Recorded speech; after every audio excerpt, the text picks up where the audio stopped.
Welcome back to the channel. In today's video, I'm going to show you how to use images as backgrounds for different shapes in Kivy. We're going to make them dynamically resizable, and we're also going to take a look at how to change the masking of the color overlaid on top of it, all within Kivy and all in under 10 minutes. Also, a quick note about today's video, because I am in the middle of a move, so I am recording this from an empty apartment. I have still been working on big projects for you guys in the next couple weeks, but recording them is always a little bit of a challenge. So today I am just old school going through the laptop webcam. I do still have my microphone, but I'm in a very echoey, empty apartment, so hopefully the audio quality is still up there. This is gonna be a quick Kivy crash course, kind of like the last two videos on the channel, but next week we should have a much bigger Kivy project to do together, a full game to do together, hopefully, as long as everything this week goes according to plan. So without any further ado, let's dive right into how to make images the backgrounds of shapes in Kivy.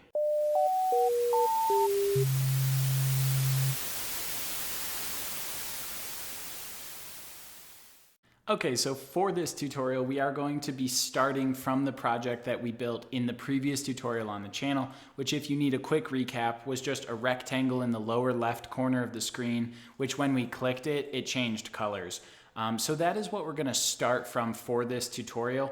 If you need a refresher on how we built this, then be sure to check out the previous video. Otherwise, I'll quickly describe what's going on in here right now so that we can get started with today's video. So I just import the random module so that I'm able to randomly generate colors for this build. And then from Kivy.app, graphics, and UIX widget, these are just standard things you need to have that rectangle, to have that app run. And then I just make a main widget app and then a my.kv file where I call main widget. So this is the primary canvas I draw things on. And then in the init function, I just super the main widget, which gives it all the properties Kivy builds in. And then I initialize my shape, which in this case is just a rectangle, but we are gonna add a circle for this tutorial as well. And then when the size changes, I make sure to update my rectangle size. And then when the clicking is done, I clear out the canvas, I change the color of the rectangle, and I reinitialize the shapes. And then the last thing is I just make sure there's a Kivy app, a class for my app, and then I make sure if it's the main screen, then we run the app. That is all of the setup you need to know. If you don't want to go back and watch the previous tutorial or follow along with all the tutorials, you can just copy this code down or check out the GitHub linked below, because the the touch events code is all linked there. But now for today's video, I want to also add in a circle to the screen, just so I can kind of talk to how putting an image on the background works for both rectangles and circles, and you can see two different ways. And so that means I just want to include the circle, and I need to import the ellipse from Kivy graphics. So those are the only two things we have to do. Now let's just come down into our init shapes function where we create the rectangle, and let's do something very similar for the circle. Okay, and so I'm actually gonna copy this entire row, and I'm just gonna say my self.circle, which is my self-defined variable for circle, is going to be equal to, instead of rectangle, ellipse. And that's all I'm gonna do to just create the circle. Now let's come down into onSize, and let's go ahead and do something similar again.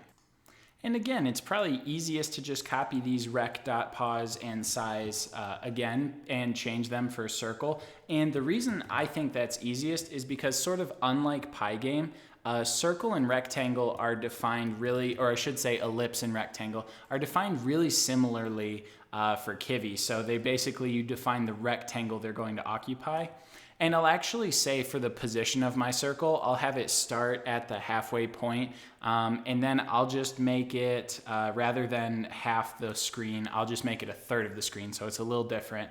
And then I think that's all I need to do to just get the circle kind of generated initially. So if I run this, yeah, you'll see I get a big white circle, or ellipse, right here as well. So now let's take a look at the substance of this video, which is, what if instead of just a color, a plain color, we want a background image of our choosing to be on one of these? So let's take a look at how to do that. Now this should be obvious, but you're gonna need an image for this and save it. It's easiest to save that image that you want in the same folder as your main.py file, your Kivy file, the same folder for everything. I'm gonna use the thumbnail of this YouTube video as my image, and I just have it called my_image.png. And the good news is it's only one line of code per shape to make the background an image. Okay, and so to do this, all we have to do is say self.rect.source is equal to, and then we just call the name of our image, which for me is myimage.png.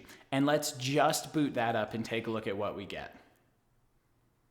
Okay, so you can see it's a little squished and the dimensions are kind of wrong, but you get the image over top of the rectangle. Now let's take a look at what happens if we do that same thing for the circle, okay? And what I want to show you, which is pretty important, is because ellipses are still treated as rectangles, the image is also treated as a rectangle. So it kind of automatically crops the corners.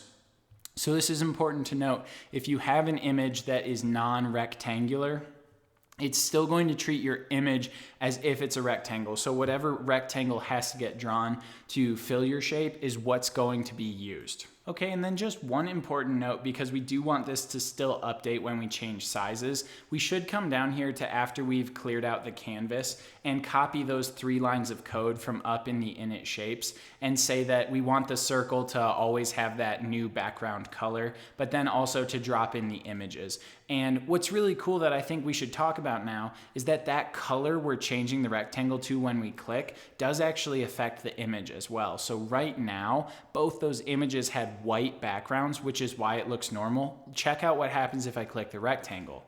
Okay, you can see the color is still changing for the rectangle, and that's actually impacting the button or the rectangle. And so this is important to note if you're making things like games or something like that. You could use the same image, like let's say you have a button you like the look of. You could use the same image in 4 places and change the background color of that shape, and it'll actually look like you have that thing 4 times. So you can do some of that in Kivy rather than making 4 iterations of your image, but it really is whatever you prefer there.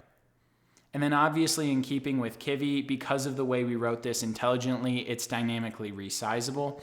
And so this is just a crash course into using images as backgrounds on shapes with Python and Kivy. I hope you're enjoying the Kivy tutorials. Like I said in the intro, this will probably be the last short Kivy tutorial for a couple weeks because I'm hoping to do my bigger tutorial for the game Mastermind that I have put together for you guys in Python using Kivy. And then I think we're going to dive back and do maybe like one more big Pygame game and then some more Kivy tutorials. So that's probably what's coming up in the coming weeks. Make sure you're subscribed to catch all of those. Don't forget to leave a like on this video. Subscribe to the channel for a ton more great content. Let me know in the comments below if you have any questions about what you saw here or if you want to suggest what we should do next time. Thank you so much for watching. As always, thank you for the support. Thank you for bearing with me as I go through this move and an empty apartment and a new house and a relocation. Thank you all so much for that. Until next time, bye.